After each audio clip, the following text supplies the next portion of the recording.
Maggie. Baba Maggie. Yes my dear. Njoo hapa. Niambie. Mtoto wako amenichokesha sana. Amefanya nini tena? Aoshi vyombo. Hapanguzi nyumba. Uko sure? Hafui nguo. Mimi nimechoka na yeye. Lakini usikuwe mwashi kwake. Si unajua ni mtoto wetu wa kipekee. Si unajua? But I'll talk to her. It's better. Maggie. Margaret. Yes, nini una shout?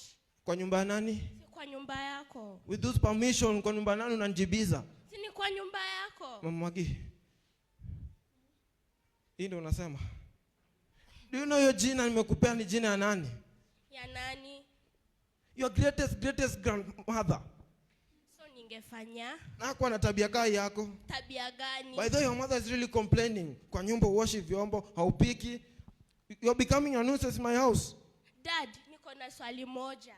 Mulinizaa niwasaidie kufanya usafi ama nikuwe na simu yangu? Are you serious? I'm not serious. Mama Maggie.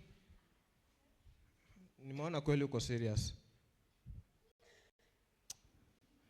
Sitaki kusikia upuzi kwa nyumba yangu tena. Kwanza nataka kuongea na boyfriend. You mean you have a boyfriend in my house? My boyfriend. With whose permission? My boyfriend. Have you done? Have you done? Mtoto wa siku hizi.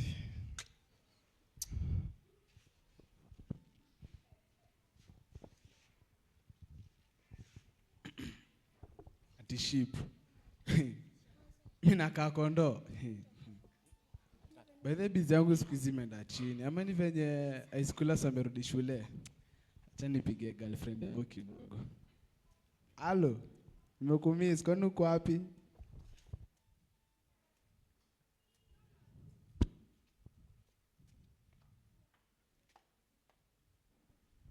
No. Niko hapo nyuma yako. Nyuma yako. Oh. Nimekumiss sana. Zile zetu. Napenda.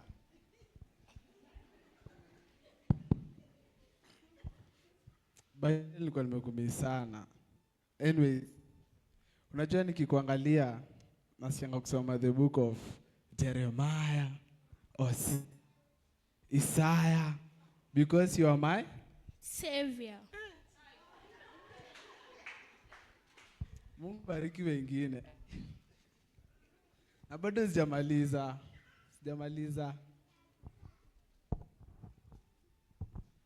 Unajua nikikuangalia kwa kioo na kuonanga badala nijione. Sasa mbona umekasirika? Si ni babangu. Babako? Si ndio? Babako hajui mimi ni nani anakuchokoza. Amefanya nini tena? Ananiambia eti nimsaidie kuosha vyombo, kufunga ng'ombe, hadi mumfunje hadi miguu. Mimi sitaki kujua.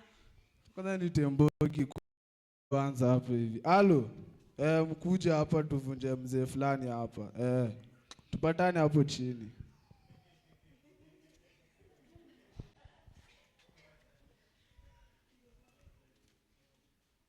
Often Maggie sikiza amekuwa so rude. Hadi akiulizwa swali anasema oh my boyfriend. Atavunja moyo, hajui men are dogs. Ingekuwa mapenzi inavunja miguu wote wangekuwa viwete.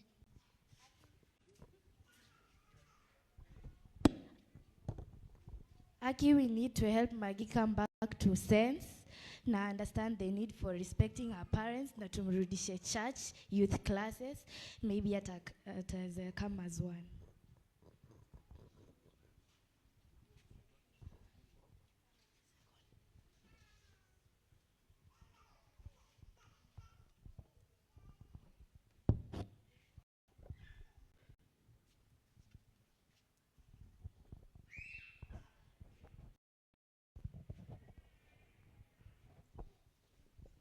Maggie, ningependa sana uheshimu wazazi wako na kila kitu yenye utafanya itakusaidia kwa maisha yako. Nikuulize, niko na swali. Wewe kwanza umeheshimu wazazi wako, uniambie mimi niheshimu wa kwangu? Sawa tu.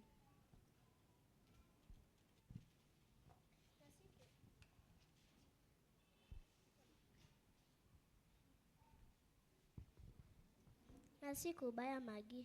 Toka hapa nikiwa boyfriend chako hapo. Unataka nikupee?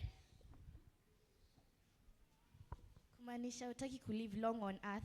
Ukiangalia nani hataki kuishi maisha marefu. Then come back to Christ. God hawezi kuacha na ukumbuke story ya prodigal son. But umesema ni point. But what about my boyfriend? Amen.